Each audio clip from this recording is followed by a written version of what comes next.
So we're into week 5. So we're kind of racing along with the course, which is great. But I think we're finally, hopefully, at the point where it's becoming more of a community, and it's not just about me talking. Hopefully, and seen some really interesting posts over the last couple of weeks, which is great. Some great comments, some great peer feedback, and you would have seen that I marked your posts and your comments that you submitted. So they were all very good, which is excellent. So it doesn't give you a lot of room to improve for your next ones, but hopefully they'll be just as good, if not better. So that was great. So today we're on to week 5, and we're looking at learning theories, and we're using the collective wisdom of our community. So you're all presenting, well, people have elected to present on various topics today, which is great. So the topics are in the table. Back on week 5, this table was there. I'll just reload that. Then you can see today we're looking at learning theories. So we've got 6 topics. We've got Brooke and Katie, Chris and Olga, Caitlin, Chelsea, Lyle, and Patanom and Pauline, and a couple of people yet to post their links to their presentations there. And you can probably click on those and follow along. We also have a peer rubric marking form. It's a slight spelling mistake there, Adobe Spark. I haven't come across that one before. That tool, that must be a new one, Adobe Spark. Okay. Latest. Yeah. So if I go back to this week in Learning Theories, week 5, our module outline page, you'll see if you click on the link that says it's assignment 2 rubric, what I've created is a Google form. So when we get to assignment 2, when you're presenting your proposed online learning designs in week 10, I want you to do some peer feedback for each other as well on those. So this is kind of, in a way, a bit of practice towards that. Although that form will be slightly different, it will be based on the marking rubric. This one I've adjusted because it's not actually assignment 2, it's peer presentations. So this is the form. You can see it's a Google form. And if you could all open this link in your browser somewhere, and so you can be marking, giving peer feedback as we're going along as people are presenting. So basically you need to create one of those for each presentation. So for each presentation, you'll probably just do a new submission. You can click on the link if you close it, and it'll open a new one. Put your email address in, so we know who it is, who's submitting, the name of the presenter. So the first one's going to be Katie and Brooke. And then... Well, can you paste the link into the chat? I can't find the form. Oh, okay. Let me just go back here. I'll copy that. Tom, while you're doing that, can you do assignment 2 as a group or in pairs, or it has to be done individually? Oops, I sent that privately to Daniel for some reason.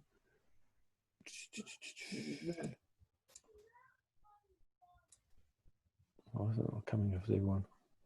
Everyone, there it is. Okay. Caitlin has just posted the form. I'm sorry, I missed that question. No, sorry, the multitasking is a bit much.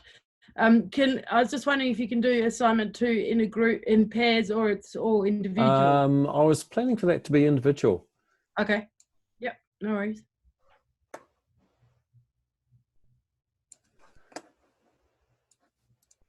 Unless people want to make a case for it being collaborative, but I think the most benefit you're going to get out of it is doing that individually. But I'm open to suggestions. So anyway, in the reviewing form, which hopefully you've got open, so reviewer name, your name, which may be different to your email address. Your email address may be fluffybunny@gmail or something.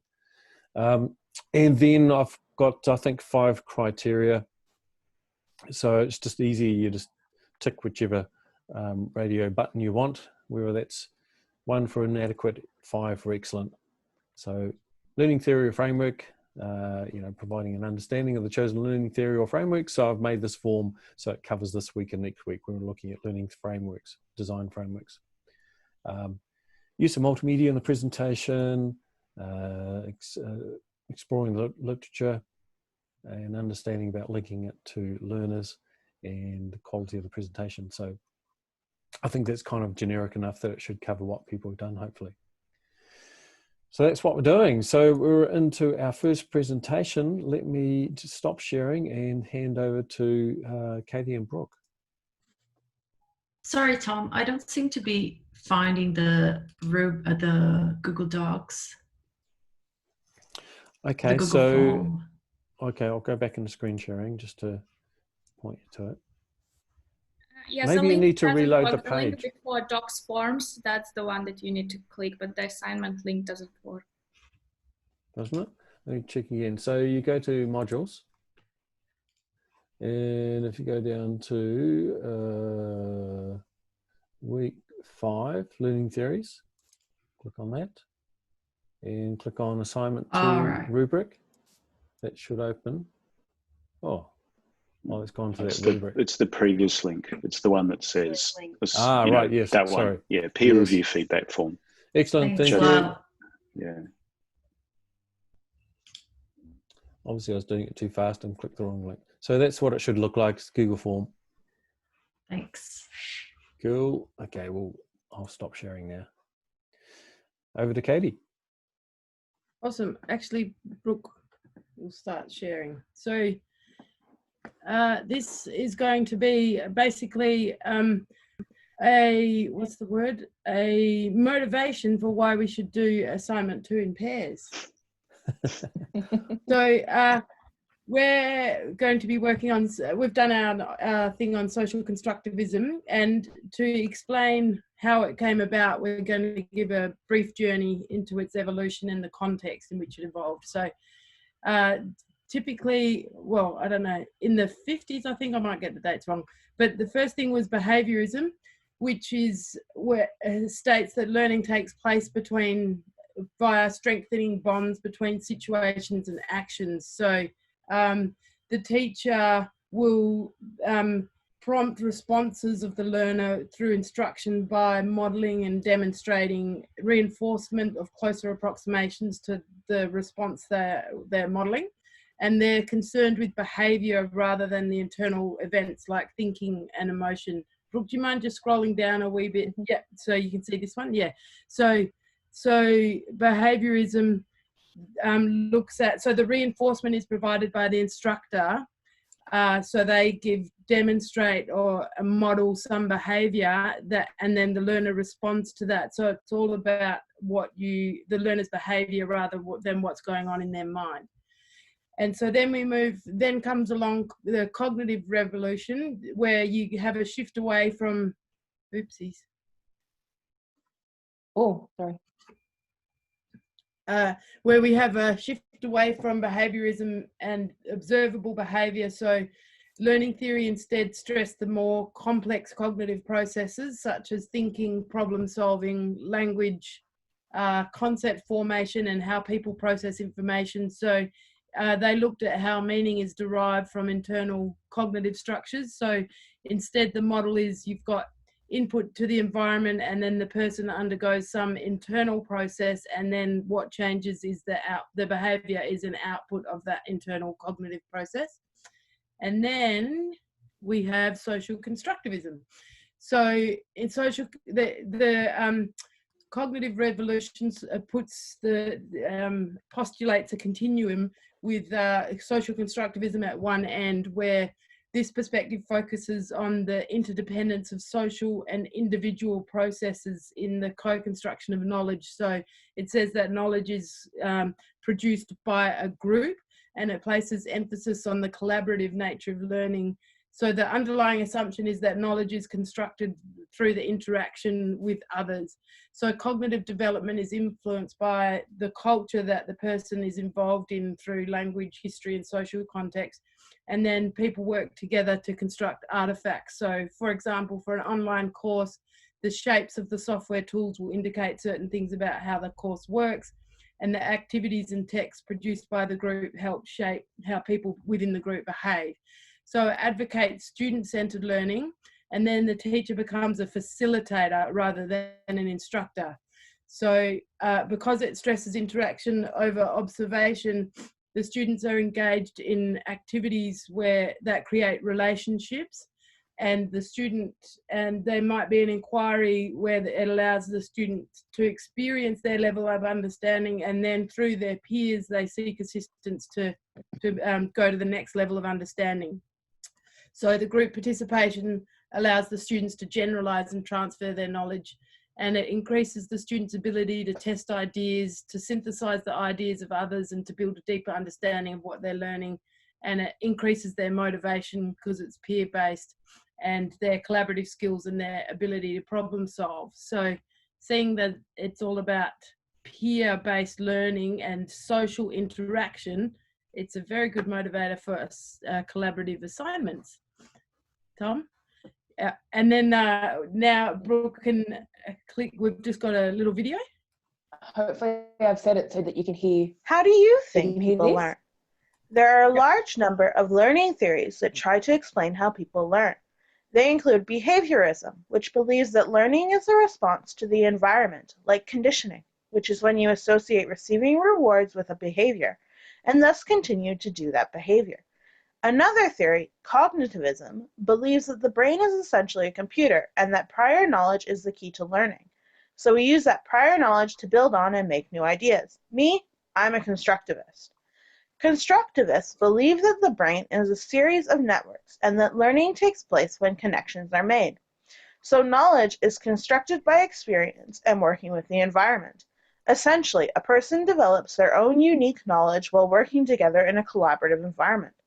As a teacher, this involves being a guide on the side or facilitator to classroom learning and providing a combination of teaching and discovery opportunities.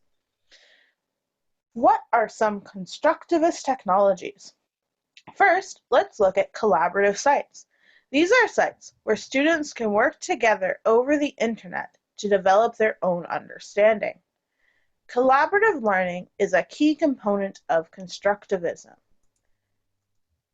So we work together to find the answers.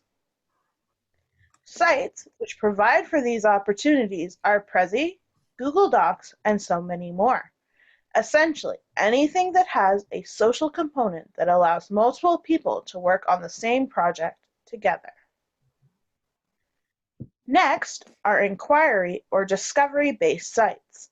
These are sites where students can go to answer the questions that they have and to learn more about the topic. They allow them to make connections between what they already know and what they are learning. They can offer virtual life experiences. For example, going to a museum over the computer using Google Museum. A few examples are virtual field trips, labs, and WebQuest. Finally, are other sites which allow students to explore their learning in a constructivist way.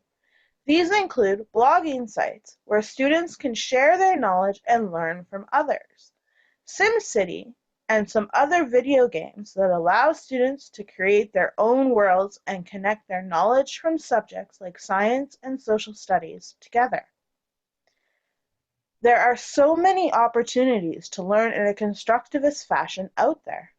But remember, technology is just a tool, and it's not always the best.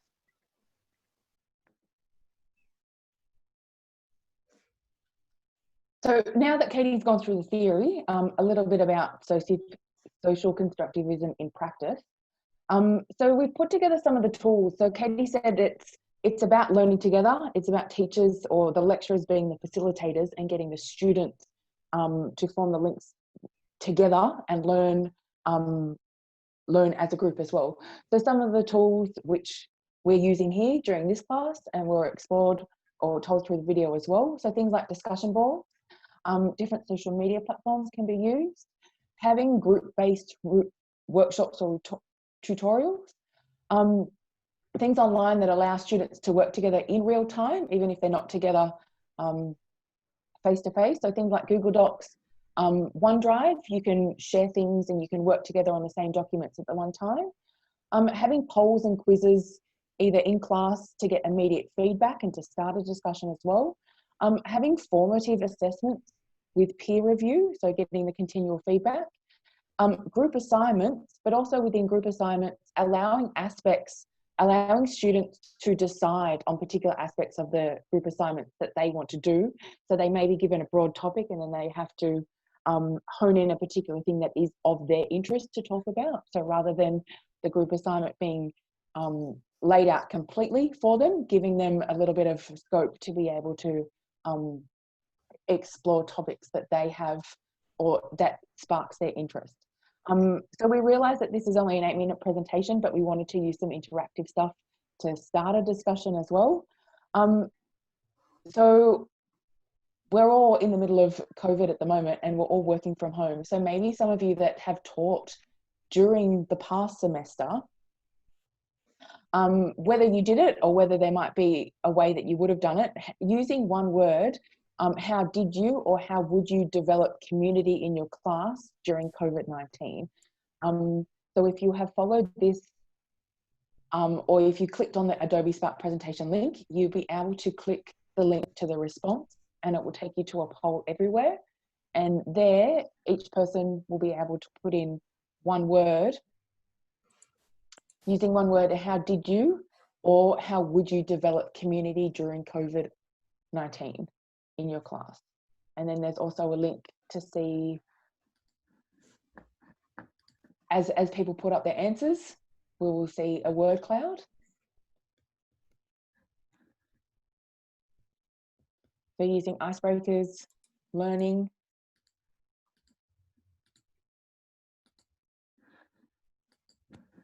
I'll keep it on this page rather than put in my own words.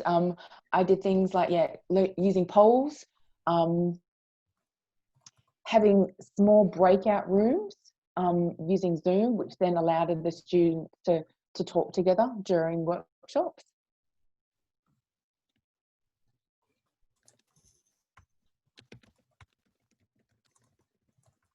So maybe I can post what everybody's answers were on later, but we'll go back because we also had another poll on there.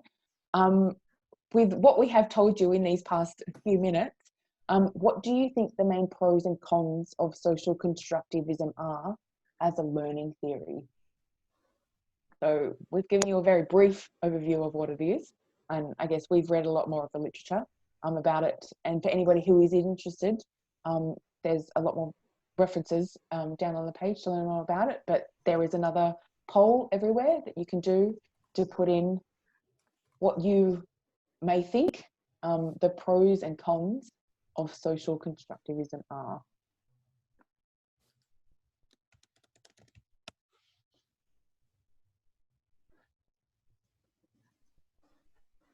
So I would have said a pro is it's collaborative, it's getting students to talk together. One of the cons are the students have to have a particular base of knowledge to start with. So making sure everybody is on the same page to then start the discussion as well.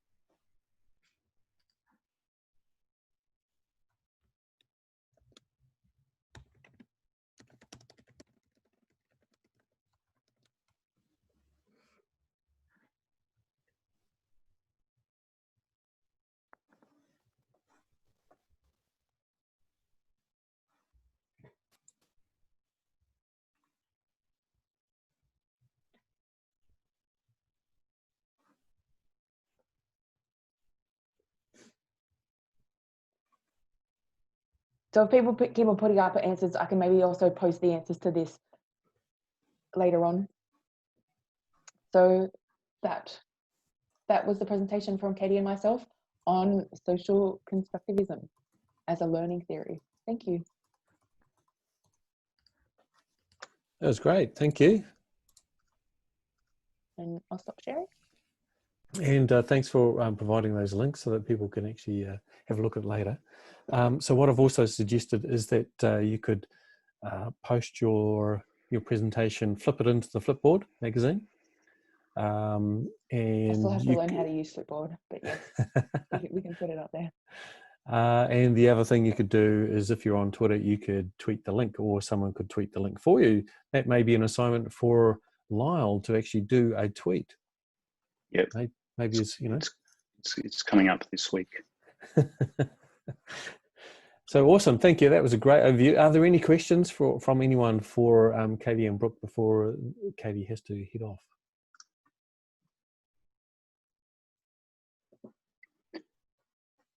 Well, I had one question. You mentioned, was it cognitivism, the computer idea, which is that there's an existing, so the computer knows something and you can use that to learn something more. And then towards the end, one of the cons was that students need a knowledge base. So is there sort of an overlap between those two ideas that students bring with them, a bunch of material or existing knowledge, and then that's developed? Is that an important part of constructivism?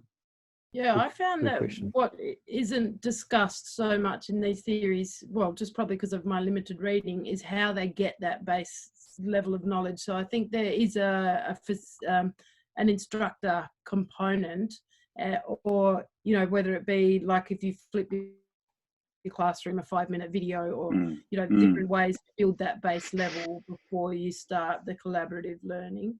Yeah. Well, for social constructivism and for constructivism, before you start building, you know, the cognitive processes that build on that. But yeah, I mean, I guess there would be different ways to build that initial level. But yeah, I didn't read so much on that. Okay, great.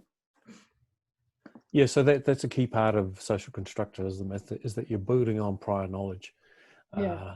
And the idea is that to go beyond what people know, is Vygotsky's concept of the zone of proximal development, is that you need someone with a bit more experience to take you beyond what you can learn by yourself. So that's kind of the idea, is you can learn so much by yourself, but with someone with more experienced peer who's got more experience, etc., they can take you further than you can by yourself. So that's the idea of the social part coming in. But it's definitely building on prior experience. So, but to learn a whole subject of material, there's got to be more than a peer that just knows a bit more than you.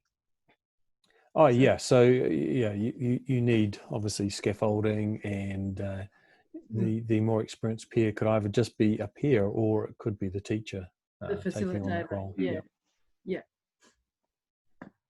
So I guess that's the main criticism of social constructivism, particularly from cognitivists, tends to be, where's the guidance, and are we just being lazy and letting the students do all the work for us, which is not what social constructivism is about.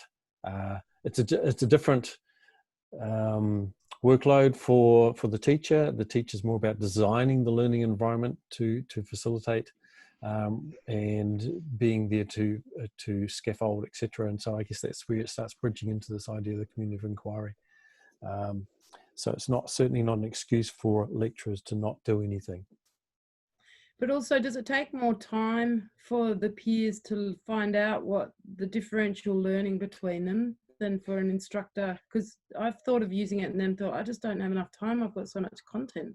Yeah, so you've got to build that in. But yeah, so that is a key. Is reflection is a key and part of learning. So you've got to have time for that reflection, and you need to build that into your course. And that's where you've got to think about, you know, if you're doing block courses or short form courses, how do you build that into it? And how do you scaffold when you've got a huge amount of content that you've got to cover, and is that really important or not? You know, so yeah, all those issues. Great points, Katie. Okay, I'm off to enjoy my annual leave. So thanks, everyone. Bye-bye. Thanks. Okay, so we're on to Chris and Olya volunteered to go next. I've made them co-host already, so whenever you're ready, Chris and Olya, over to you. Okay, let me just share my screen. Don't forget to do your peer marking in the Google form and submit that for each presentation. You'll need to load up the form again for the next one.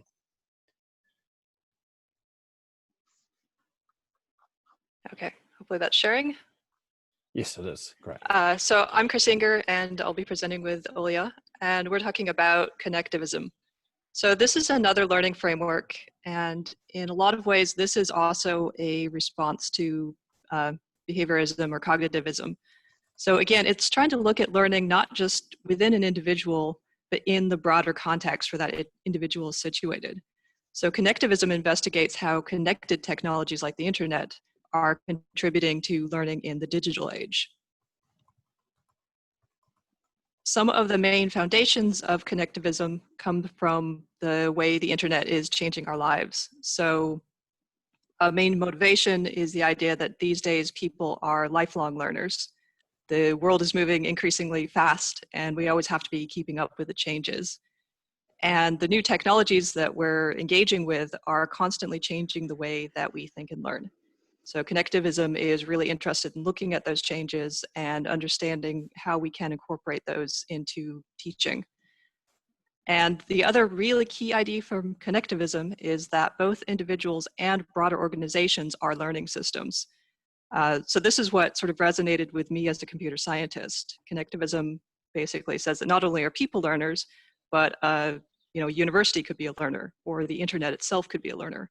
All of these systems are learners, and they learn through their connections. And in fact, we're constantly interacting with each other, we're interacting with the internet, and us as individuals and these broader systems are learning from each other.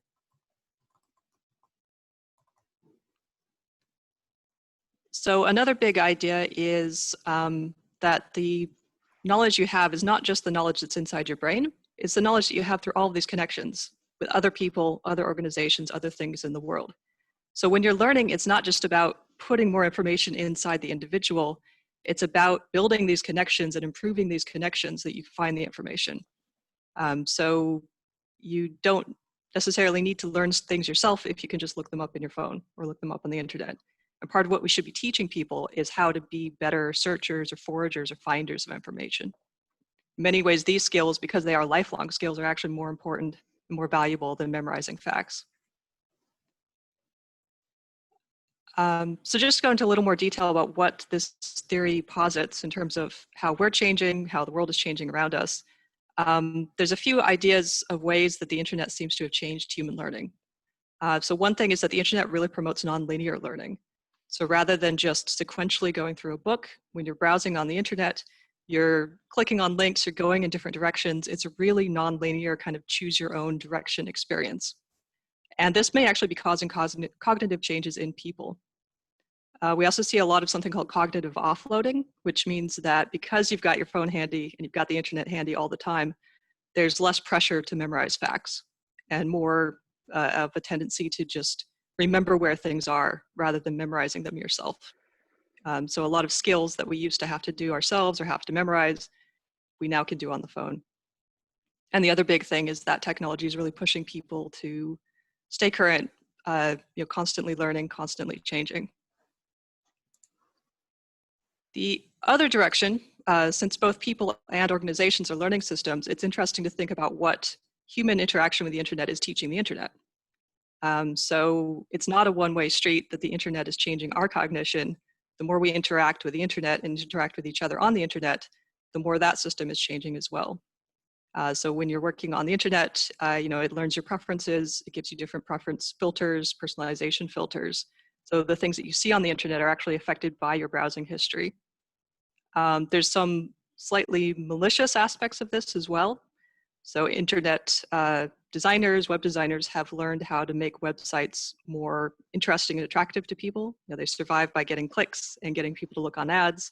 So there's a lot of little engineering tricks people have learned to sort of encourage people to keep browsing or keep clicking on websites. A nice example of that is the infinite scroll, which sort of encourages people to keep browsing on a website and sort of lose track of how long they've been on the website. It's not necessarily promoting your ability to take in that information so much as just encouraging you to keep scrolling. And another big way that we're changing the internet is the browsing history and the photos and text and such that we're putting on the internet are being used to train artificial intelligence, both for commercial use on the internet and for just general machine learning purposes.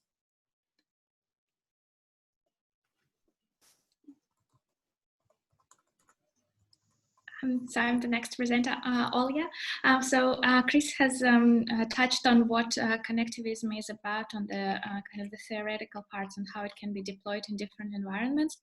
So what I was interested in as part of this activity is finding out how it is actually can be integrated in the university environment. So what we have seen is the actual connectivism as a theory, as a learning theory, was proposed in 2008 by Stephen Downes. And since then, there was this first subject, massive open online course, MOOC, as you know of now. So basically what they decided to do is to do a meta connectivism. So to actually learn, to teach the principles of connectivism inside of the environment that facilitates that learning theory, which is the connectivism. So on the next slide, we see that the subject was the connectivism and connective knowledge, where on the next slide we see that there, by the way, I'm saying next slide so that Chris knows when it's the next slide, not for you guys to like, but anyway, integrating it. So what they did is they only had, they opened up this subject. There were only 24 people who signed up officially, but there were over 2,000 participants who just signed up online. And so it's interesting to see kind of where this subject went on and what we can learn from this experience. So on the next slide, as we recall from kind of what Chris touched upon, connectivism has 4 principles. Autonomy, so the students themselves decide basically on kind of how much they engage and in what ways they engage. Openness, so they are free to engage in however, with whatever tools they want. Connectedness, so this is the networks that Chris was alluding to of who you are connecting with. It's not only the instructors, but other peers in your social network. And then finally, interactivity. So in this particular subject, the students were interacting via forums, emails, and blog posts. So on the next slide, the focus was not on acquiring knowledge, not only from the instructors, but from you were encouraged to create blogs and to comment on each other's blogs. So on the next slide, as we'll see. They were not, so again, touching upon on the how everyone kind of decides for themselves how much they would be involved. Some people were indeed following the forums, while others didn't. Although on the next slide,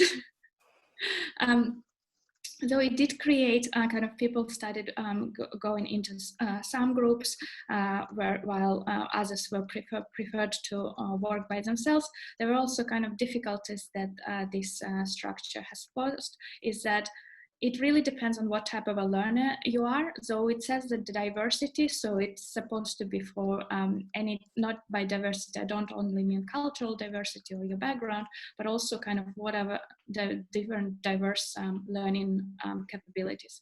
So some people did not particularly like that because it felt like lack of guidance. So maybe this is kind of what Thomas was also alluding, maybe in the social constructive learning, is that it's an instructor's job to also kind of facilitate it in maybe a manner that doesn't feel like someone's forcing you on how you're supposed to learn, but give some structure. So there were some difficulties. For example, although it did say that it's diversity, there were kind of mostly English-speaking groups that were formed, but there were also non-English-speaking groups formed, but to the lesser extent. The problem with networks is also anonymity, so that's kind of integrated with negative behavior in terms of the trolling behavior. So although it was an interesting experiment on the actual question that we want to raise is whether this type of learning theory is really for everyone, because it provides too much autonomous kind of for it might be better for an autonomous learner as opposed to any type of a learner. What did I, sorry. So this was based on this in 2008, basically straight after they Downs wrote the articles, and there was the survey that we also reference later, which surveyed the students that participated in this subject. So that's all from us. Thank you. So I'll throw it open to questions, and if anyone wants to stick their name in the chat for who would like to present next, that would be great. So questions for Olya and Chris.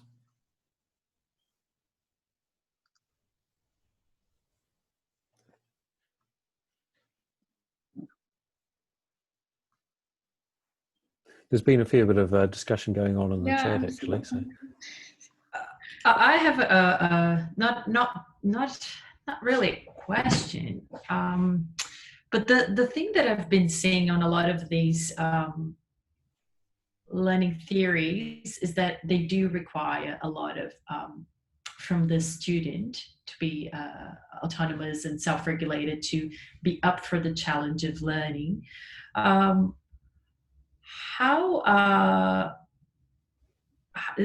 Anything that you read about connectivism say anything about preparing the student for getting into that experience, maybe transitioning to it? Well, I found that sort of a weakness of connectivism is that it's more of a theoretical framework. I found it really hard to sort of see what the real world applications were, what the pedagogical applications were. It's sort of talking about how the world is changing, but you know, and how we could use technology in the classroom, but it seems a little bit thin on actual concrete suggestions. yeah, and that's certainly a criticism of connectivism, is whether it actually constitutes being a theory or more of a framework. So people certainly argue that.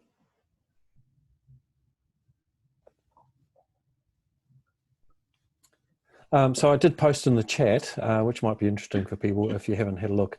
There was a nice article from Diana Laurillard, 2016, talking about basically, you know, the failure of MOOCs is, as you said, it's reliant on self-directed learners, and the supposed target market of you know, all the people who can't get access to learning are the people who basically, you know, pull out of MOOCs because they need much more guided learning environment.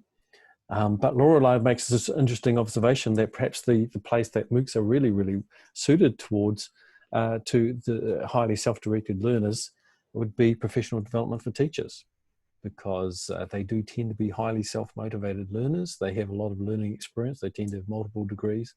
And so what we tend to find, as far as the stats goes for MOOCs, is the people who stick with them and go right through them and get the most out of them have already got a degree, because they have learned how to become a self-directed learner. So it could be, and I found it as well in my own experience, it's a great platform or structure for professional development. You know, I just throw that out there. Okay, so who's up next? Who's volunteering to go next? There's also a really nice criticism of connectivism from Francis Bell. That's the last post I've posted there. A lot of interesting analysis around who got the benefit out of the MOOCs and who didn't, the original MOOCs. Now, of course, they're all being taken over by companies selling MOOCs. Caitlin, maybe you might be ready to go. Yep, I'm happy to go next.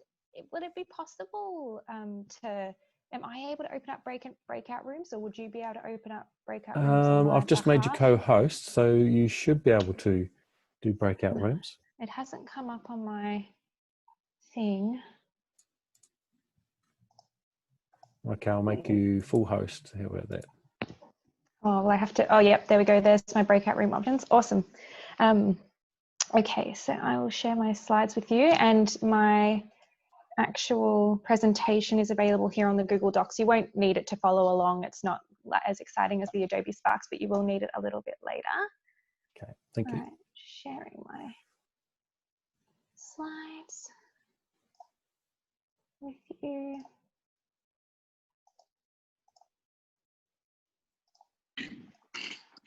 Alrighty. So Yes. I'm talking about social cultural learning theory, and you'll notice that there's quite a lot of overlap with the other theories that we've spoken about this morning. It's particularly social constructivism, which was really lovely and clearly presented by Brooke and Katie. So social cultural learning theory was kind of first devised by Vygotsky, who Tom has already introduced us to. So he was a Soviet psychologist who was interested in child development specifically. And since his kind of formulation of the theory, it's been kind of developed and grown by other psychologists such as Bandura, Albert Bandura, Jean Lave, and now it's kind of devised the basis of the community of inquiry, which we've gotten to know quite well. So this idea is of social cultural learning. It's very learner-centered. It's a collaborative approach to learning. It's this idea that social relationships, community and culture impact our cognition and learning, and that knowledge is co-constructed by a community of learners. So this is a visual depiction of the zone of proximal development that Tom was describing before. So this is the idea that on our own, there's only so much that we can do without the input and interactions with other people. So we're kind of, when we come into contact with people who are more knowledgeable than ourselves is what this theory suggests. So that more knowledgeable person could be your teacher, it could be a peer, and I guess that the other thing that I was thinking about in terms of the knowledge doesn't have to be like content related. It could be a cultural knowledge that you don't have access to, or something that could help you to grow and extend your knowledge. And this is Caitlin, I think you perhaps shared the wrong window with us. We can see the table on the course, but not the diagram you're talking to. So maybe you shared an actual application rather than your full screen.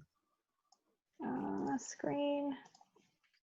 Don't worry, Caitlin. I was following along with the Google Slides, so the link to. Oh, so sorry. So can you see that now? So we can see it now. Yes, we can now. Thank you. So sorry. I had an exciting picture of Lev there as well for you, if you did not see that. All right. So I'll go back to my presentation. Sorry. And but yeah. So.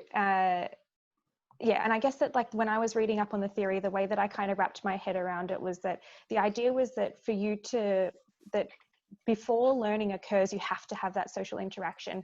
Once you've had that interaction, then you internalize that learning. And then after you've internalized that learning, then you can kind of gain independence of that learning and have that knowledge, is the idea behind this theory.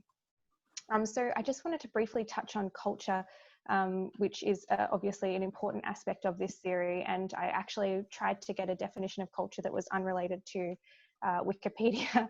And I came across there's just books upon books upon books upon books written about culture. And one that I liked was Jenks here, 2005. And I should have said that the links in my slides will all link to the full text of all of the papers. And yeah, basically culture is an incredibly complex, diverse, multifaceted term that can mean anything from your beliefs, your traditions, your behaviors, and kind of those social norms that come along with belonging to that culture. But I guess often we think about culture as being, you know, where we're from or our geographical location, or, you know, that cultural group that we belong to, but it can also be things like you can have a culture within your family and you can develop a culture within your classrooms as well. And this paper here by Wu in 2013 was looking at Taiwanese it was looking at Vietnamese women immigrating to Taiwan to do a master's degree.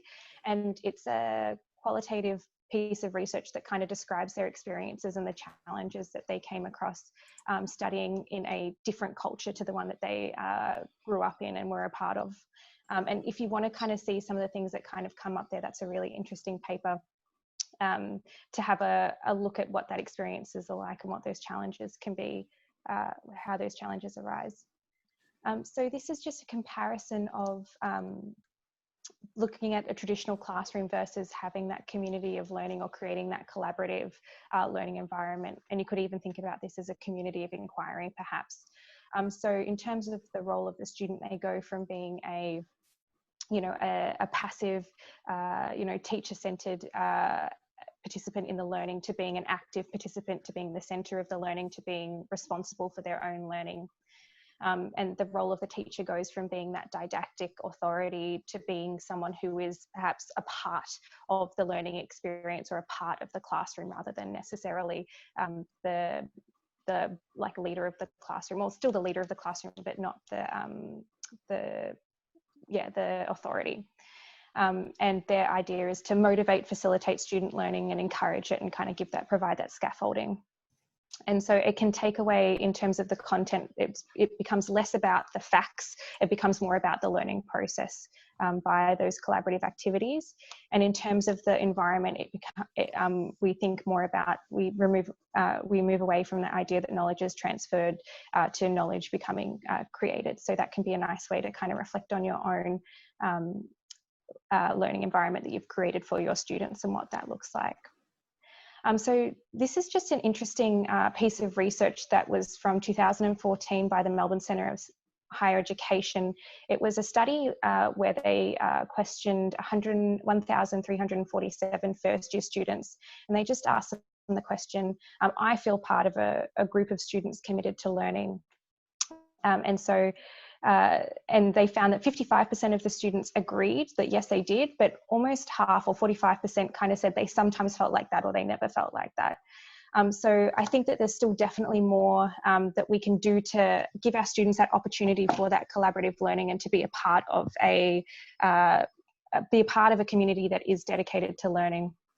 And so I thought that I would just, in the last few minutes of my talk, I'm going to stop sharing my screen and I will open up a breakout room. And so I'm going to open up the breakout room for just a few minutes. And what I want you guys to do is I want you to work together to think about ways that you can promote and support collaborative learning, and you can think about some potential cultural considerations. And so at the top of your breakout room, in the left-hand corner, there'll be your breakout room number, and that will associate with the slide. So you can actually, everyone can type into my Google Doc on your slide. So I'm just going to open up the room now. If you need any help or have any questions, please call me for help.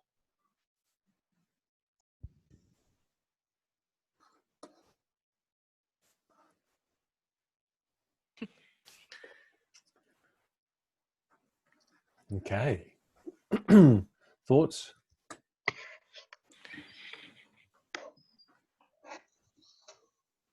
Do we discuss a slide that you mentioned? No, I think ways to apply this to create a community of learners. Yeah,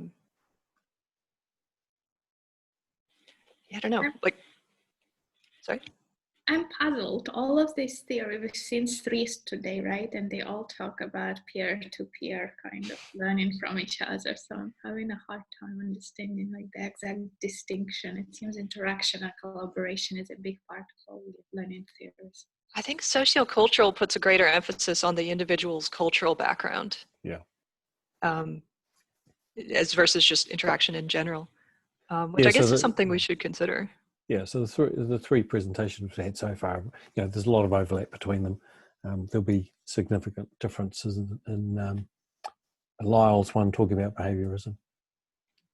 So the sociocultural background, does it include geography as well as people's languages?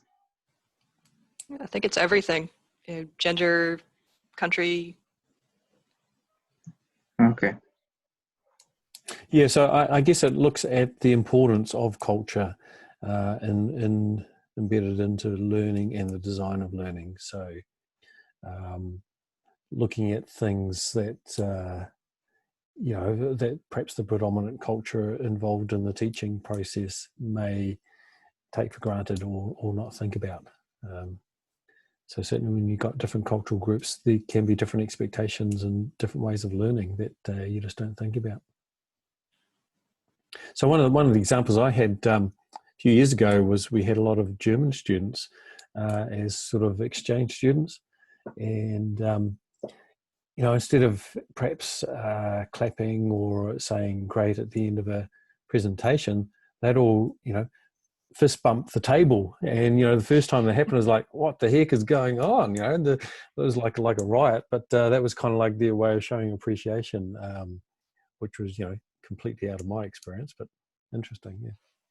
How are you guys going? So Tom, in relation to the social cultural theory, can there ever be a contest where a lecturer will be able to adequately cater for everyone's social cultural background in his or her subject?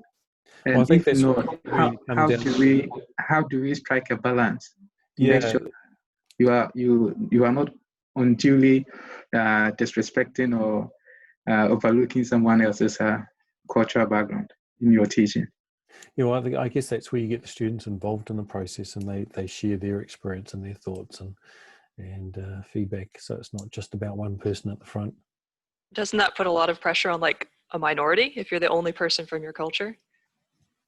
Sort of having to teach the group. Yeah, and I guess the different ways of doing that. So that's perhaps where asynchronous technologies come in, so that they've got time to reflect and think and ask. So yeah, small group is a good idea, I guess. So pairs rather than. Yeah. Yeah. And allow students to actually give them time, encourage them, and form their own groups, because it's much better than being forced into a group. So thank you for that, Caitlin. That was, Yes, that was my only my second experience of using Zoom groups. So. You know. Oh yeah, I can't live without them. They're my favorite thing to do. But yeah, hopefully that becomes like a bit of a resource like that. Yeah, like if you wanted to create a resource or something, that's an easy way to get lots of different ideas together. And if you wanted to get each group to answer a different question, and then they could come back and share, and then they could collaborate on that knowledge together as well. So yeah. And I think that's putting into practice what you were looking at as well, which is great. So how do I make you the host again, Tom? Oh, I think I just take over again. Okay, cool. Well, I think I'm still the host. Oh, here we go. Yeah. You're still the host? Yeah. I think so, yeah. Oh, yeah, there you go. So thank you, Caitlin. That was awesome. Thank you so much. Sorry about the mess up at the beginning. Oh, no, that's fine. That's easy to do. I've done that many times. It's just embarrassing when people don't tell you. That's the thing. Yeah. Yep. So great, yeah. So my only other experience of using Zoom groups, if I come back to that, was got put into a group, but I was by myself, and I was kind of felt lonely, like I've been rejected from all the other groups, and there's just me by myself and talking to myself. But anyway, so it was much better to actually be part of a group that we had a bit of a discussion. Yeah, you have to have 3 or more people in a breakout room. It's the rules. Okay, so who's up next? Has anyone volunteered? I'm just checking. Yeah, me, Chelsea. Okay, Chelsea, yeah, because you're pretty much next on the list anyway. I'll make you co-host. Thank you. So over to you. Just going to sharing my screen. Don't forget to submit your peer evaluation by the Google form.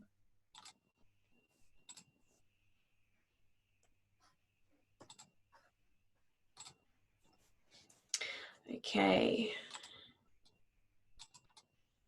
Can everyone see that? Please let me know if you can't. Great.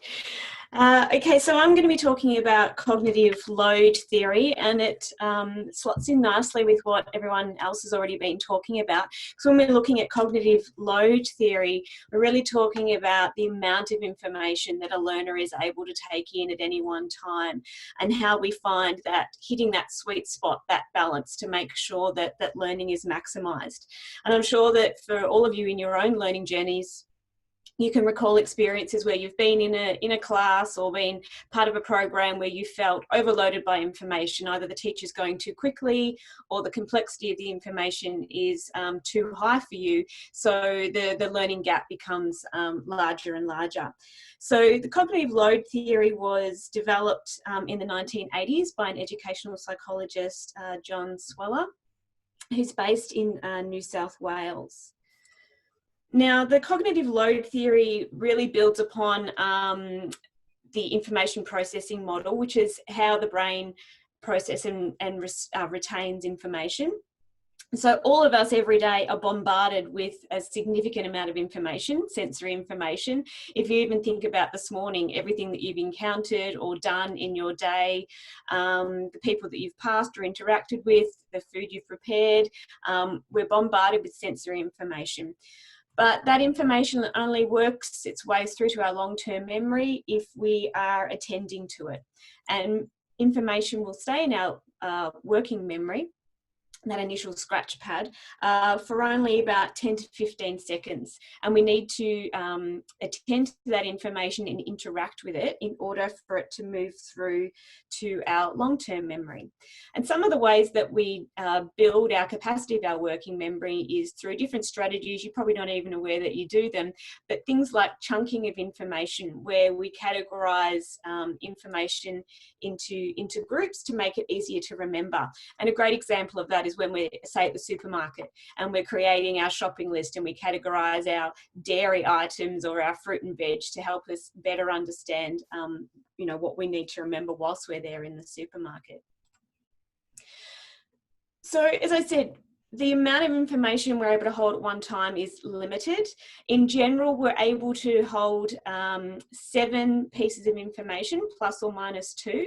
So depending on what that is, it might be as high as 9 pieces of information or as low as 5 pieces of information. Now, what I wanted us to have a go at doing together was testing your own cognitive load. So I've got a little video for you to have a look at. I'd like, everyone will need a piece of paper and a pen if you've got one handy in front of you, just so you can interact with this activity. Actually, no, sorry, I'm getting ahead of myself.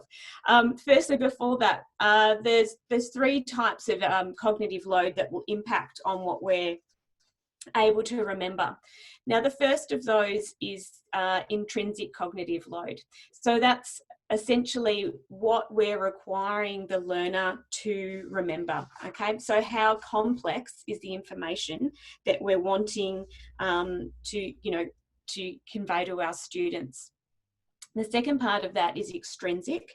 So that is often the materials or the mode of delivery that we would be using as the teacher to deliver our learning. So if you think about the different modalities, whether you're using Zoom, we're all interacting over Zoom right now, people have different levels of competence and skill with that material. If you're using PowerPoint or if we're using these different online platforms or applications, we need to make sure that our students are aware how to engage with those mediums so that it's going to reduce their cognitive load. Because if all they're thinking about is, well, how do I access PowerPoint or how do I actually see this learning, that's going to reduce the actual learning taking place because all they're able to focus on is what they don't know in that situation. The third impact on our load is what's called germane load, and this is actually helpful to what we're able to remember. So this relates to our ability to develop different schemas, which is like a routine for how to do things. So if you think about perhaps, you know, the first time you went to a wedding, you perhaps wouldn't have known what to expect when you went to that wedding, what was going to occur. But over time, as you go to more and more weddings, you can draw on that schema of knowing what to expect to the wedding, which then allows up memory space for you to have other interactions and observe other elements of what's going on because you're not loaded by the unexpected.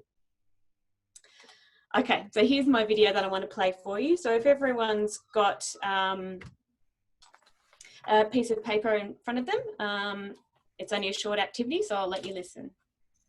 We're going to do a little cognitive load exercise. For this activity, you'll need a sheet of paper and something to write with, and a pencil.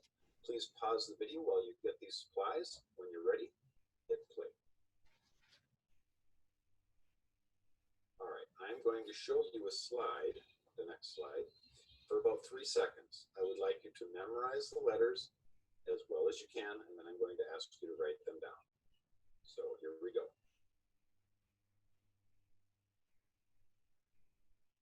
Now please write down those letters on your sheet of paper as they appeared on the screen. Pause the video if needed, hit play when you're ready to continue. We are going to do this again with another set of letters. You'll have again about 3 seconds. Memorize them as well as you can. And then when I continue to the next slide, you will write them down. Here we go.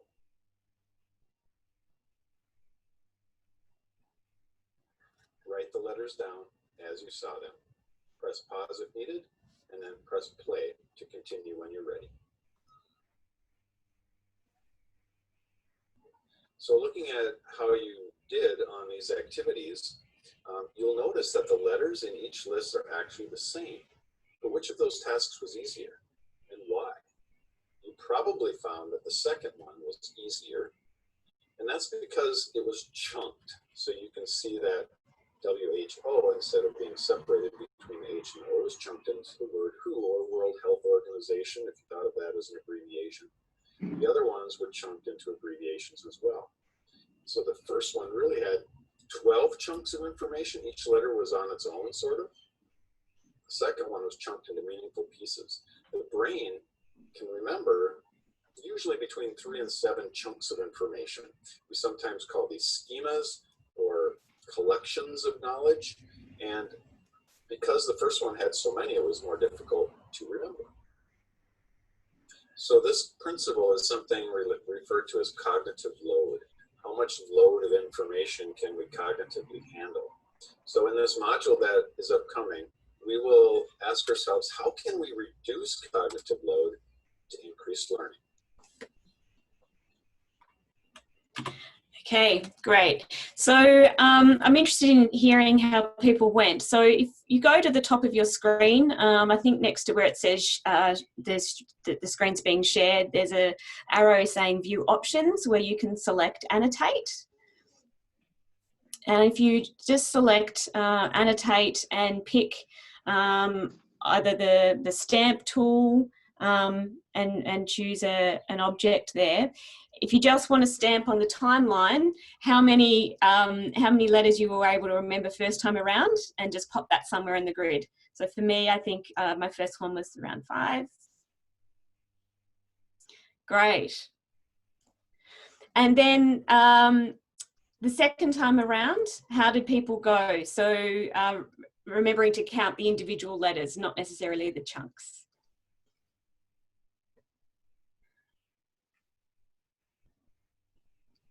So it was probably more than 9, because I think there was a total of 12 there. Awesome, thanks guys. So, oh, I've lost my capacity to change the slide. There we go. So that's our sweet spot. So most of us can see that when we were able to use the chunking, we were able to increase our working memory capacity of the amount of information remembered.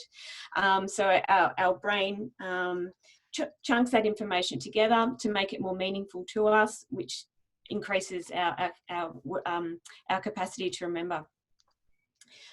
Okay, so how do we apply the cognitive load theory to teaching and learning? Well, there's a number of strategies.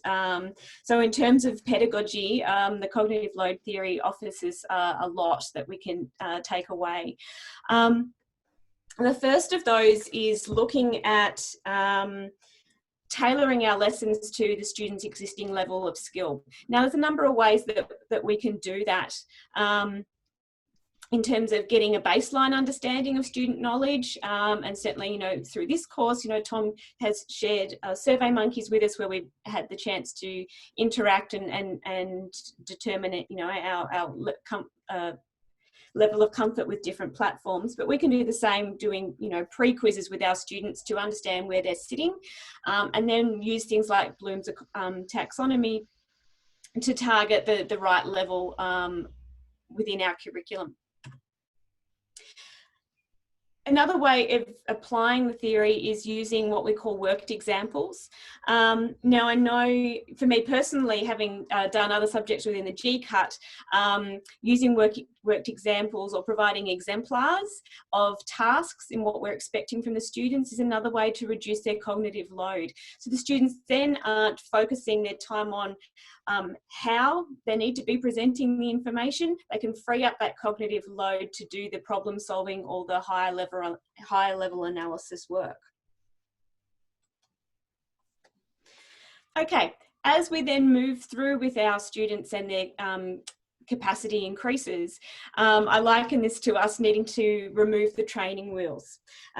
So guided instruction becomes less important as students develop that confidence, and actually it can become, if we provide too much guided instruction, it can become counterproductive. So if you think about the analogy of a bike and training wheels, once you know how to ride a bike, having the training wheels then just hinders you and what you're able to do going forward. So we need to peel back our level of guided instruction. In order to reduce influences on cognitive load, we need to cut out unessential information. So I think, you know, a lot of us have probably fallen victim to this in time, and that's reading out, you know, our slides. So we don't need to be giving redundant information to our students. If the information is there for them to read, then we need to be letting them read it. We also need to be drawing important information together. So if they need to understand multiple steps, then we need to have that available in one location for students, not sending them off on a wild goose chase to get that information. And a great example of that is what we've been doing this morning in the chat function. People have been sharing the links to their slides or the link to the Google Doc to do our peer evaluations. So it's all there in one space. We're not having to go into multiple locations to try and find this information, hence taxing our cognitive load. The last two, the idea of splitting attention is going to tax our cognitive load. So we need to make sure that the information is in the one place, that we're reinforcing it with both visual and auditory information, because those channels are separate. We don't want to overload the visual channel, same as we don't want to overload the auditory channel. And just finally, once we've got our competent learners, cognitive load is enhanced by being able to visualise that learning. So when we're pulling together everything that we know, and a student can visualise the problem or visualise how to go through the steps to solve that problem. Okay, so it's taking it from the concrete into the more applied and abstract space. And then to finish with it, there's just some more resources for you if you would like to do some more reading. So that's the end. I'm not sure why I wasn't able to get rid of all those stamps. Yeah, I think people have to take them off themselves. So okay. You have to go to annotate, and I chose clear, and my squiggles went away. All right, thanks, Tom. Thank you, Chelsea. That was great. So I'll throw it open to questions for Chelsea.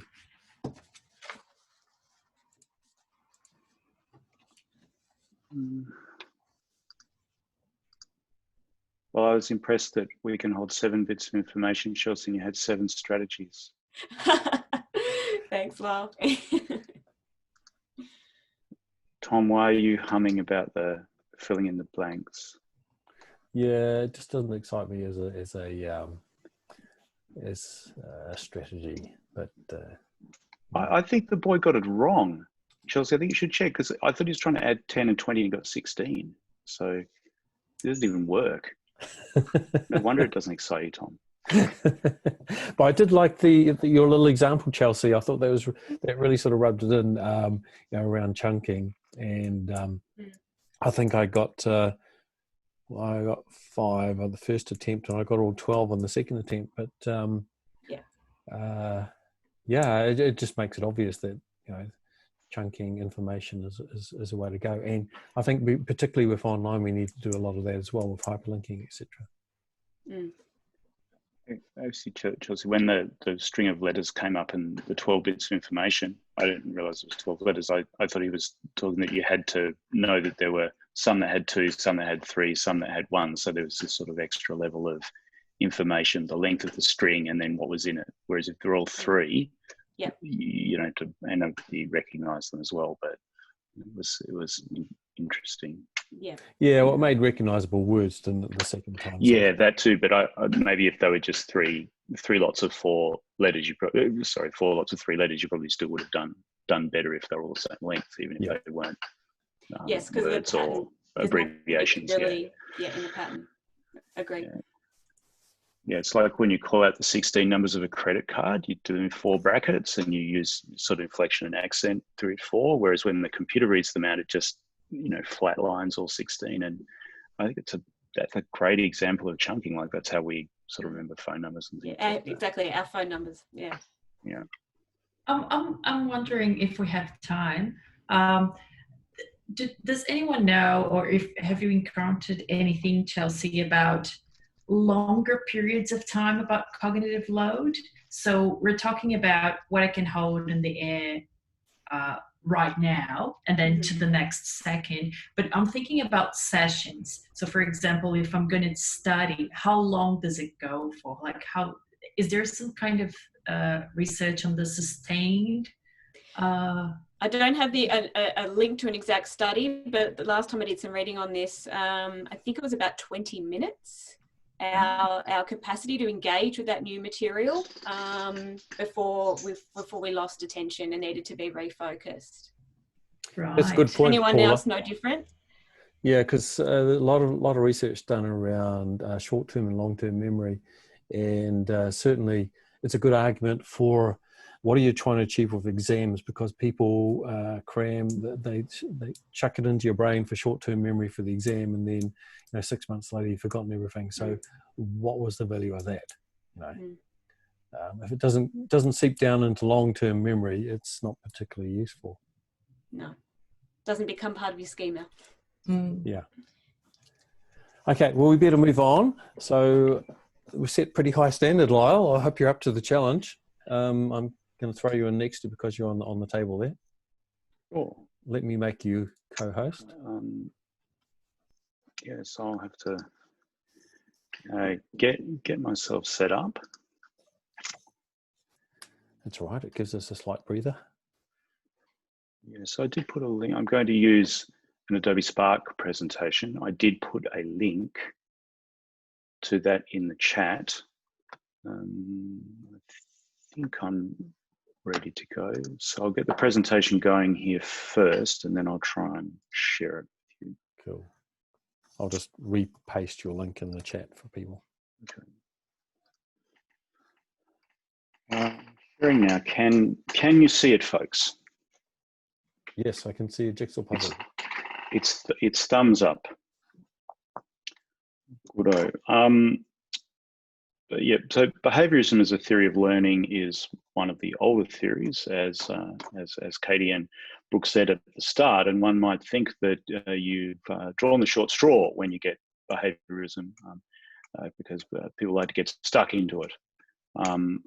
But I ended up having a somewhat more nuanced understanding of it, and I'll put some things to think about at the end of the presentation. That maybe behaviorism has been undersold.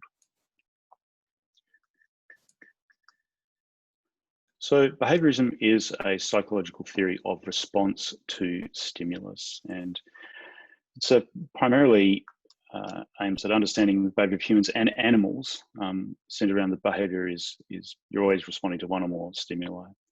So a key thing is that it's concerned with external environment and extrinsic factors rather than what's going on within the individual and intrinsic factors.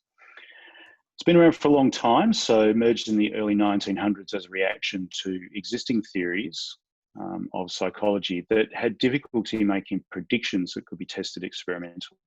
So this is at the dawn of psychology as a science, and it was widely thought that to be taken seriously as a discipline, it would need to focus on observables, namely the environment, the stimulus, and the behavior of the organisms, their response to those stimuli.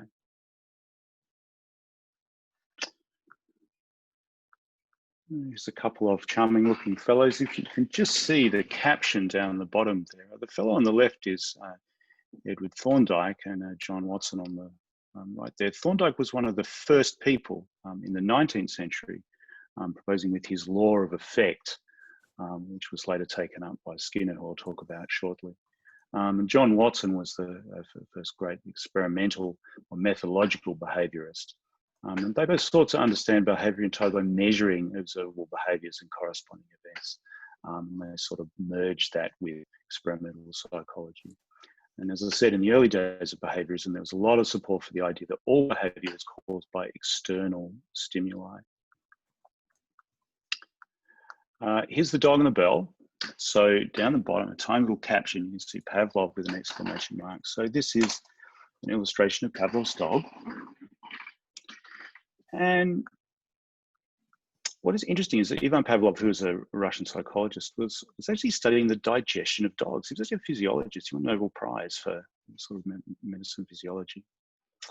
But what he learned while he was doing that was that an apparently unrelated stimulus, like bringing a dog's bowl or ringing a bell or a buzzer or the clicking of a metronome, if it was paired with an active stimulus, namely the food, that would cause the dog to salivate, then the dog could be conditioned to salivate even if the bell was rung or the buzzer was pushed when the food was absent. So if you trace from the top left across the top, and then by the time you're getting to the bottom right, the dog is reacting, even though that is a particular neutral stimulus. So this was a key step in the development of behaviorism. It showed that neutral stimuli can elicit reflexes. That is involuntary behavior, and that's known as respondent conditioning. Now, you might well ask, what is the connection to education? None of this looks like it's got much to do with the sort of human learning we think of as education. So it was B.F. Skinner who really made that connection in the late 1930s. He publishes a book called The Behavior of Organisms. And this launches the theory of operant conditioning, in which the strength of a behavior is modified by reinforcement or discouragement. So the key idea is that stimuli are present when a behavior is either rewarded or punished, and that those stimuli can be used to control and shape that behavior. But one of the intriguing things about it is that even when there's no observable stimulus for the original behavior, that behavior can evolve through the iterative procedure of association with the positive and negative reinforcement. And that's what can be used to bring about learning. So behaviorism is a theory of learning. It's a theory of learning that sees knowledge as a repertoire of behavioral responses to environmental or external stimuli. Learning is generally viewed as being passive absorption of a predefined body of knowledge by the learner. And the focus is on the external environment and learning about habit formation, how to get into the right way of thinking and the right way of behaving in response to things going on around you. So learning is described as changes in the observable behaviour of that learner as a function of events in the environment. So the motivation for the behaviourist theory of learning is really extrinsic, around repetition and drills, rote learning. Things are imposed upon you from outside, and that's how the learners come to grips with it. It has pretty strong implications for teaching. So the teaching is about correct behavioural responses being transmitted by the teacher and absorbed by the students. So there's a strong emphasis on teacher specifying content, structure, and organising activities. With the so-called programmed learning, sees students work through carefully sequenced materials at their own pace with remedial loops are established. So that contrasts with what Chris and Ollie were saying about the connectivism, where you have non-linear learning. You might be sort of looking around at different places at different times, whereas but behaviourist theory would be very much sort of a linear approach to learning.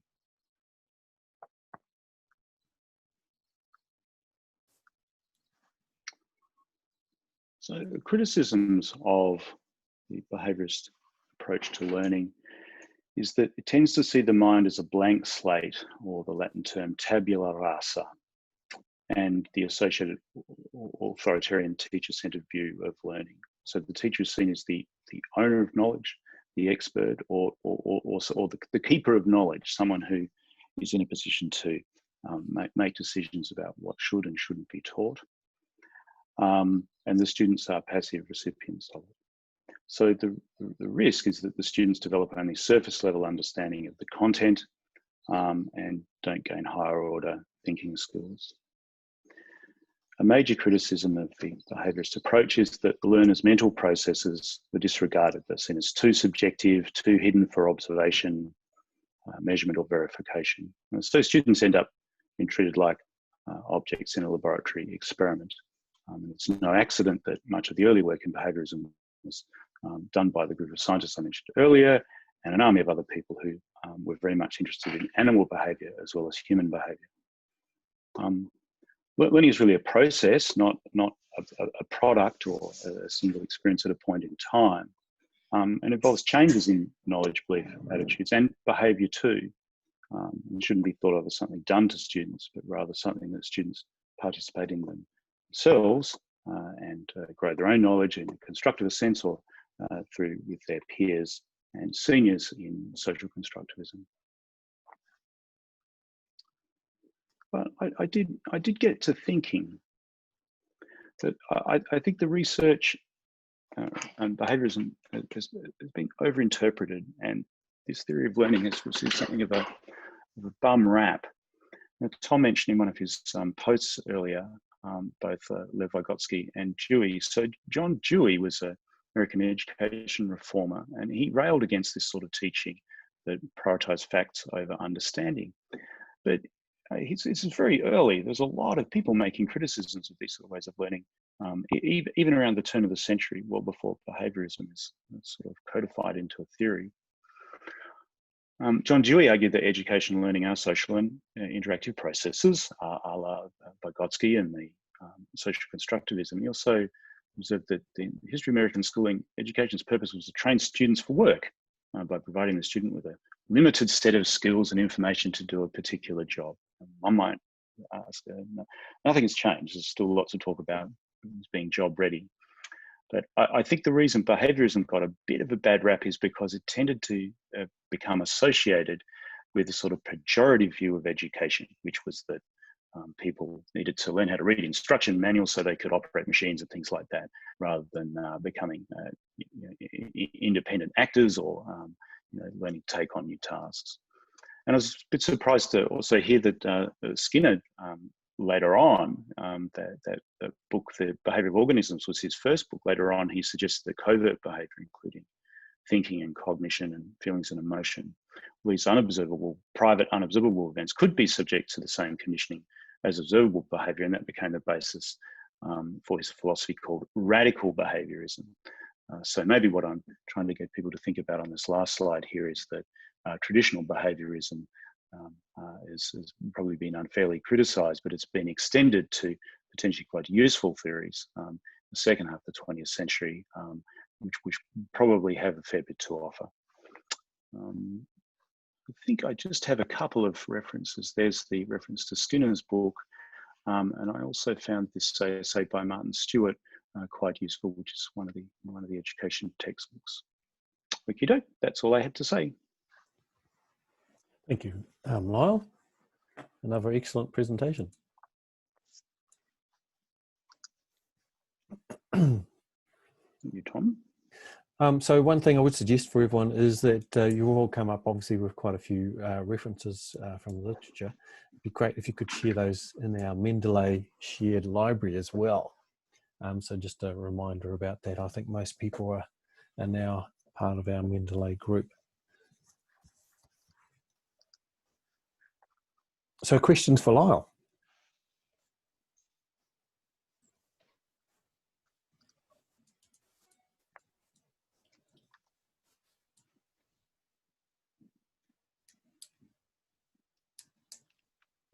You've stunned everyone into silence. Yeah, I've blasted everyone through the back of their chairs. I'm not at all surprised that you've written there that fill in the blanks is behaviorism. And what I didn't have the opportunity to say is that I studied mathematics and statistics, which mathematics is typically taught in a classic behaviorist framework. So you might have heard of the new maths, which was sort of a movement in the 70s and 80s when I was at school to sort of get kids more involved in thinking about maths as wait for a creative process. So if you can get your head around that, then you're definitely a new mathematician. Yeah, and it also links into, I don't know if you've come across, I'm assuming you probably have, but the idea of signature pedagogies. Oh, no. Has that come across from any of the other GCAT courses, signature pedagogies? I find it quite, it's kind of very, in my idea anyway, it's kind of linked quite closely to the area idea of behaviorism, where say teaching maths, the signature pedagogy is that you actually have to write formula. You have to write it, and in particular you have to write it either with a pen and paper or chalk and a whiteboard, or it's the physical act of writing that is actually significantly important to learning of maths. And so that becomes a signature pedagogy, and therefore a lot of mathematicians refuse to teach in any other way, because it is they can't use a lecture theatre that doesn't have a whiteboard or a chalkboard, because it's a key way. But for me, that kind of starts getting really, really close to behaviorism. There's only one way to do this, and we have to do it this way. And it becomes an excuse to not engage with perhaps slightly more flexible student-centered strategies and technologies as well. So anyway, I'd just throw that out there. You feel welcome to disagree with me, but that idea of signature pedagogies is a specific way of learning within a specific discipline.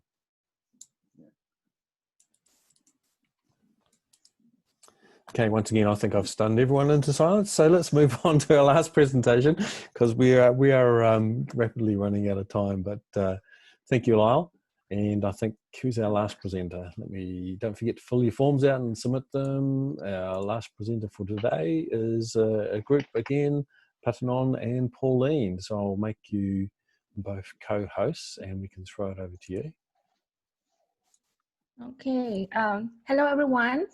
So I'm Patanamon, and I will share you our slides in the chat. So we have quite unique presentation. We use Prezi instead of Google Slides and Spark, because we find that when we use Prezi, we can work together in the same time to create the slides.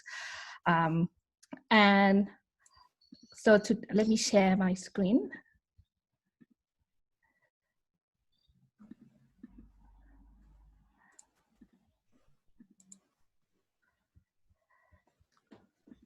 Okay, can you see my slide? Yep. Okay, so today Pauline and I will talk about constructionisms.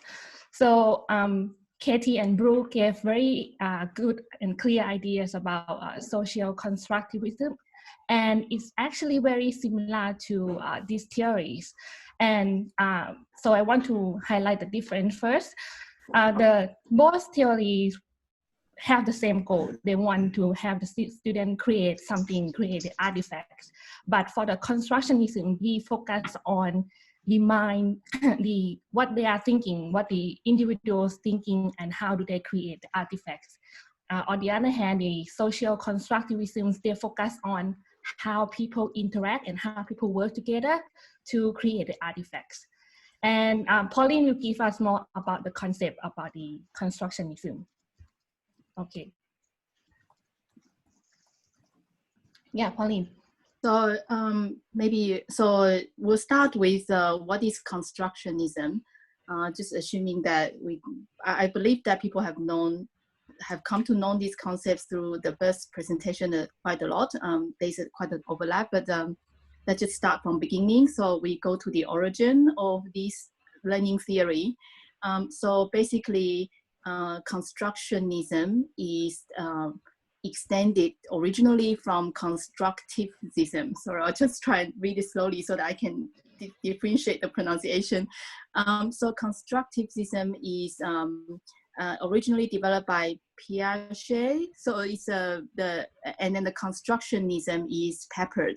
So Peppard is a student of Piaget, and so he came to understand the constructivism quite well. And then when he tried to apply to children's education, then that's when he coined this word, constructionism. So basically, as you can see, there's a lot of overlap. Constructionism is the theory, constructivism is a theory that we humans, we all learn from our experience through our interactions with our environment, through exploration and ask questions. And then the stimulus from the environment help us to reflect. And then that's how we consolidate our knowledge. And so the activities that happens with each individual is assimilate and accommodate. So assimilate is when we encounter new knowledge, and if we can then, incorporate it, assimilate it into our existing, our prior acquisition of the knowledge, then we assimilate. And then if we encounter a new knowledge that is not seen before, then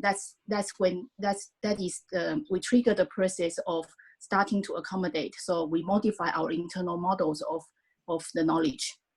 So on this basis, together with other theories about zone of proximity, Pepper then started to coin this constructionism, where in addition to constructed, how we learn through interactions with our environment, there's this new emphasis on the learners needs to be actively creating artifacts publicly. So, and we'll go into the concept now, but this is this short phrase kind of captures what is additional to constructivism in constructionism. So, Patanamo, you can go to the next slide. So we'll just give people a good, so rather than going into individual points, the basic idea is this famous quote: I hear, I forget, I see, I remember, but if I do, I understand. So learning, the basic concept is that learning is by creating publicly. So by creation, creating is an important element in constructionism, because in the learning theory, it is believed that when we learn, the time we learn the best is when we really want to learn. And then so if you then think about when the learning is meaningful, is when students are able to engage in the creating process. When they want to create, they own the learning. And then so that's what the first concept is, the key point in the constructionism. The second one, so social, there's a social factor in constructionism, and this is very, as Patanamo was referring to, is very closely related to social constructivism. So learning, it emphasizes that learning is shared. And so through discussions and social interactions, and we learn from peers and collaborations, learning happens because this environment and this kind of activities allows visible thinking. And then so when you can explicitly demonstrate that the learning process to the public, you are making the learning and the knowledge building explicit. Next. And constructionism also emphasizes that the learner is the center of the learning process, and that's because each learner's experience is unique. And it comes from that, starting from the creating process, the motivations and the goals for each individual is different. And people come from different background, different learning, past learning experience. And also in a group and social environment, individuals' interactions is a different composition. So at the end, when then individuals then will create their, through their own personal experience in observations, in interactions with others, all these adds together defines a unique learning path for each individual learner. So, and one of the key difference focus is the artifacts of learning. So in constructionism, Pepper's emphasizing that children's learning, if they're through doing. So if they can produce some tangible artifacts that exist in the real world, rather than just thinking about something, and the artifact can relate to a sandcastle, a small thing, or a big theory, as long as it is something that you can present, you can actually sort of touch. And then this way, it enables people, learners, to one, communicate, two, reflect with the tangible product that they produce in the real world. Okay, so Pauline, is that all for you? Pauline? Yes, so to summarize that these four key factors kind of underpins the constructionism way of learning. So it believes that this is how defines how people learn. And so summarize is learning by creating publicly. Yeah, so Pauline gives us about the concept, and I want to emphasize more about what is the key focus of the constructionisms. And to highlight that, I want to compare with the traditional teaching and learning, which is the instructionisms. So to give you a little bit background, the instructionism is a very typical method that we are using, which is a sponge method, where the students just listen, absorb the information, and it is a teacher focus. It's a one direction, one way information between teacher to the students. But on the other hand around, the constructionism is more focused on the students. So it's more interactive and it's more responsive to the student interests. And the student become the constructors of the artifacts. And like Pauline says, the artifact should be the real world artifact that can be shared with the others. So we can think about like this presentation is the artifact that we produce and we share to the other people, or even like a reflective blocks that we are create. That's another artifact that we create and share to the other people. And the constructionism more focused on the process of how the learners construct the knowledge. So we focus on how they create the knowledge, not only the artifacts. And like Pauline said, constructionism more focused on learning through making. So we have to ensure that the student have to do something, to produce something. And during the process that they create something, they will develop the knowledge and understanding along the way. Okay. So this is the key overview of the constructionisms. And then Pauline will give us more about what the teacher does and student do based on the constructionism theory. So if we go to students,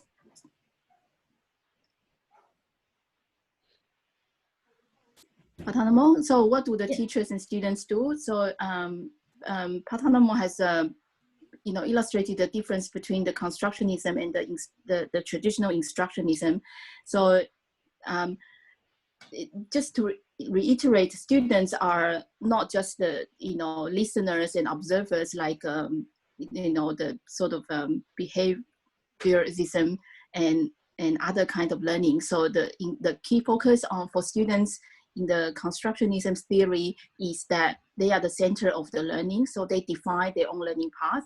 They the sort of learning involves in hands-on practice and experimenting. So the emphasis on experimenting is quite interesting. So it means that they are actually, experimenting is a good word to actually show that the path can, everyone can define a different path, because through experimenting, there's this sequence of inquiry, sequence of, depending on the finding, and create a new direction, or new inquiry or new investigation that interests the students, and then therefore they go down to a certain path. So maybe I don't know whether I should make this reference here. So Chris and Olia talked about earlier about the connectionism. I feel that that in the microscopically it can be seen as that they are doing the connections and exploring the path themselves. And then so the students also, so in doing and practicing, they relate to their own experience. So they can only build things from what they already know. And so the sort of their past experience, their pre-existing knowledge is very important. And a social aspect for the constructionism learning is that they also learn from peers. So the doing and the practice it can be individual, but it's also very more effectively if you can, do it in a group and learning from peers. And so naturally, then it means that the students are actively engaged in the learning. So if we go then compare to what the teacher's role is, to the next slide, the teachers becomes the facilitator. So the teacher is no longer the knowledge, the authority of the knowledge. So the teaching role becomes that we need to shape and provide the opportunities for a constructionism learning. Because students are the way they learn, and then so they build from their own knowledge.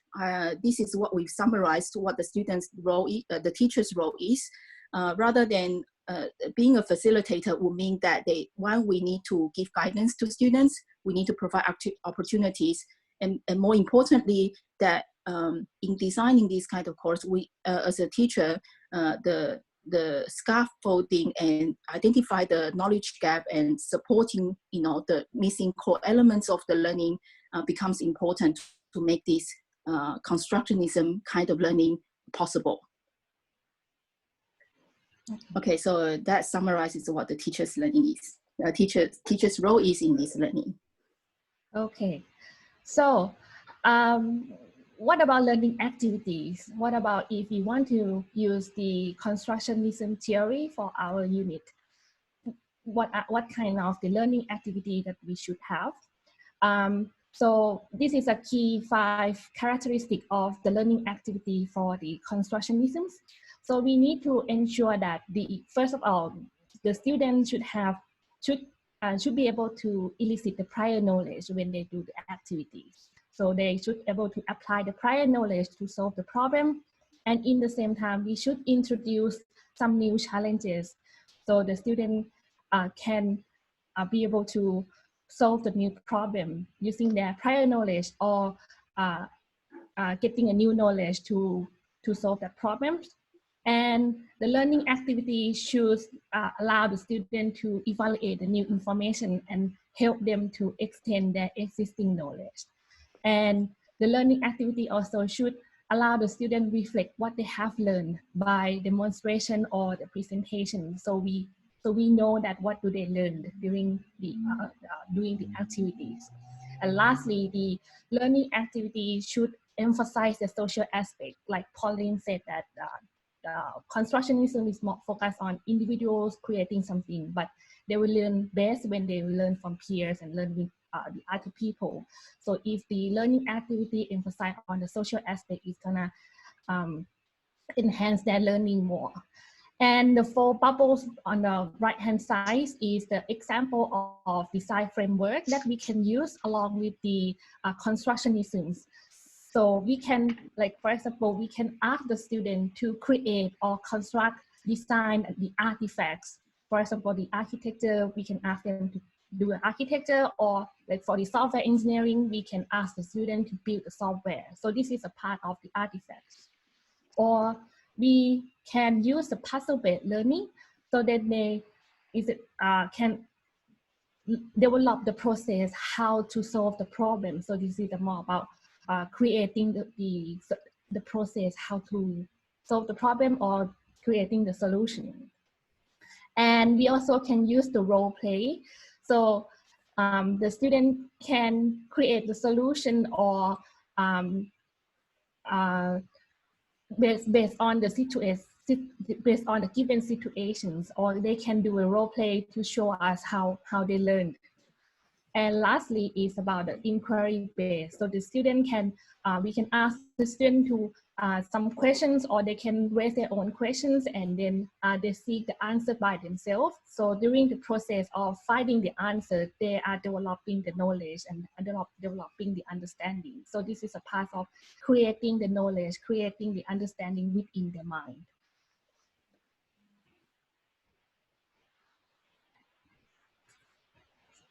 So next, Pauline, we'll talk about the learners. I'll talk about target learners. As the first presentation about social constructive system, you know, we were discussing about the major criticisms of that learning theory is that, you know, like it is actually, one of the assumptions is that the learners needs to have some prior knowledge. So we kind of turn it around. So the sort of criticism can be shared together with the constructionism, this topic as well. However, we kind of turn it around to say like, actually to apply this kind of learning, the target learners, yeah, it is the same prerequisite that they also need to know, they also need to have some prior knowledge before they can start creating something new. So because the theory that basically the reason is that when people create, they can only create from something they already know. So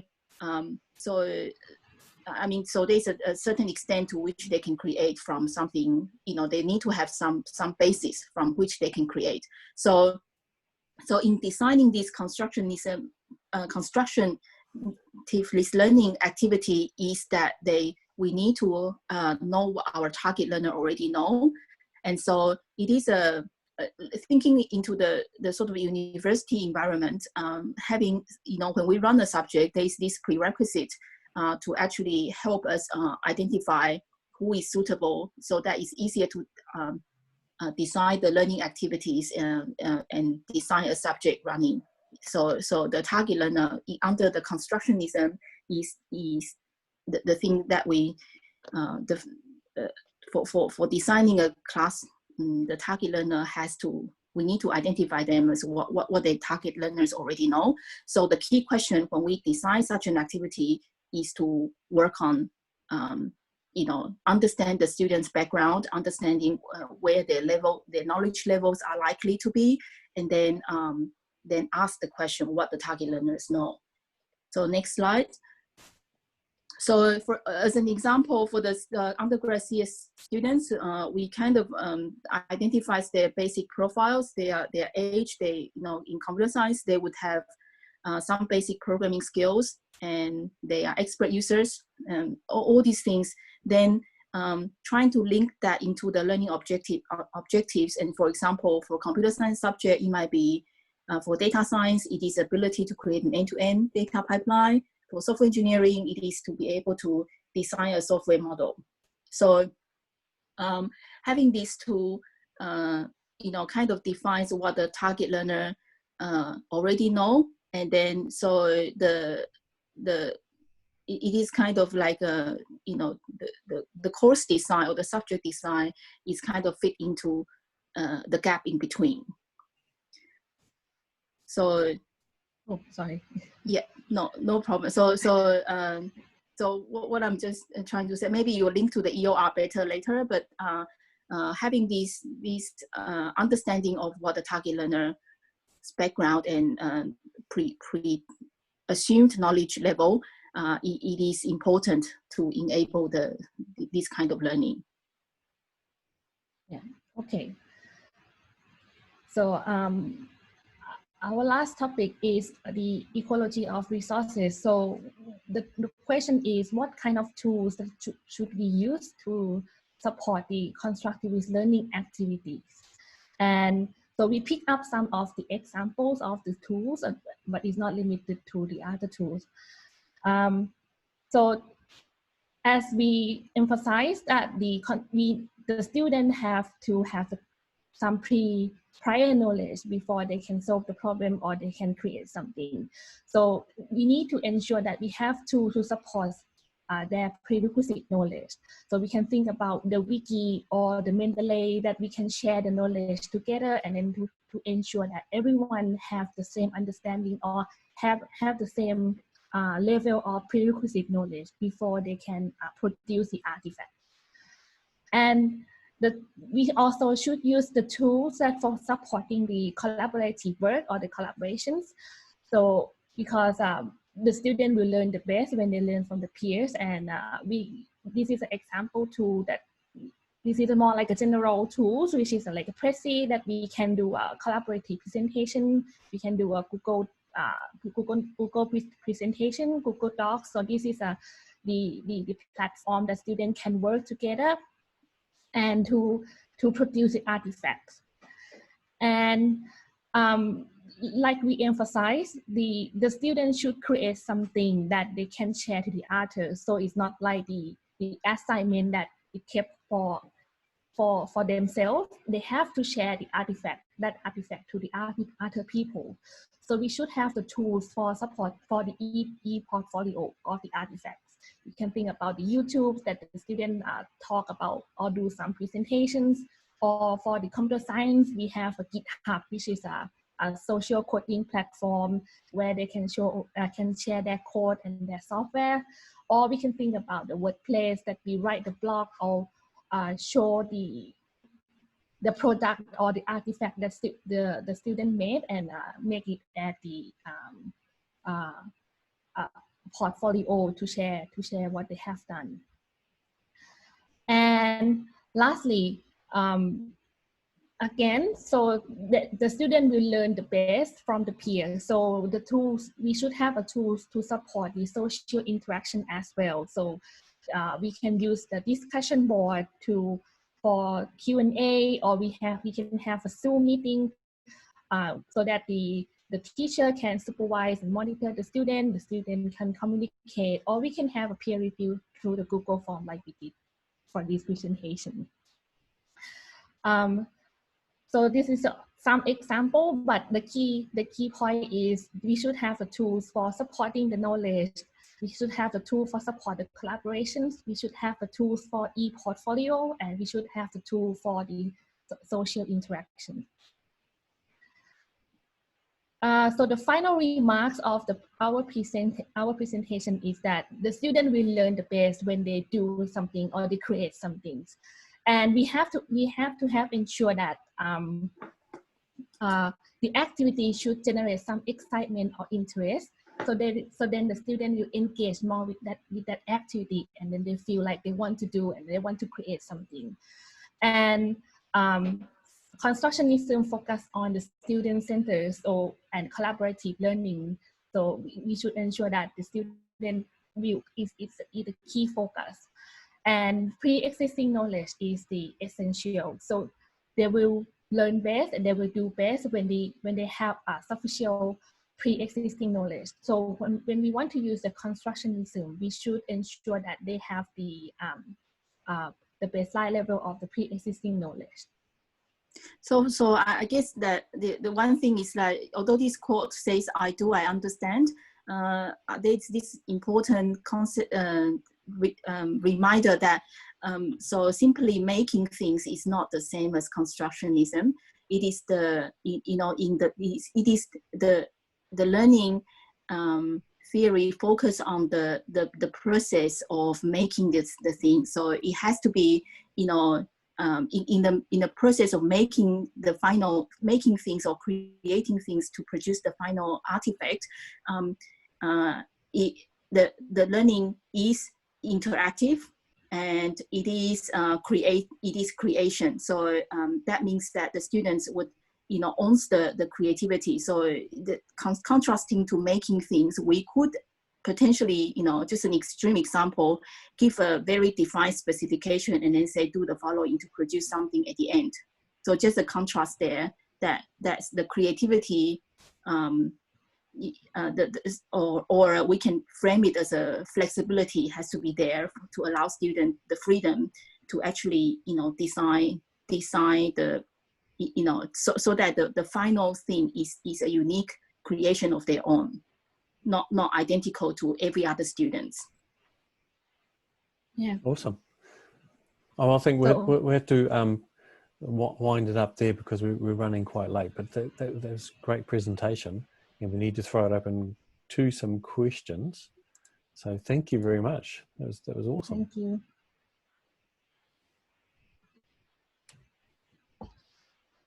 So questions from anyone? Yeah. So we have a reference in the last slide, and we also put some papers in the Mendeley as well, if you want to see more. Yeah. Any questions? Well, my general question about constructivism is around so the students are making knowledge, or they're making their own knowledge, but they're making a process in their minds to do something that other people can already do, maybe like service a motor vehicle or play the piano or something like that.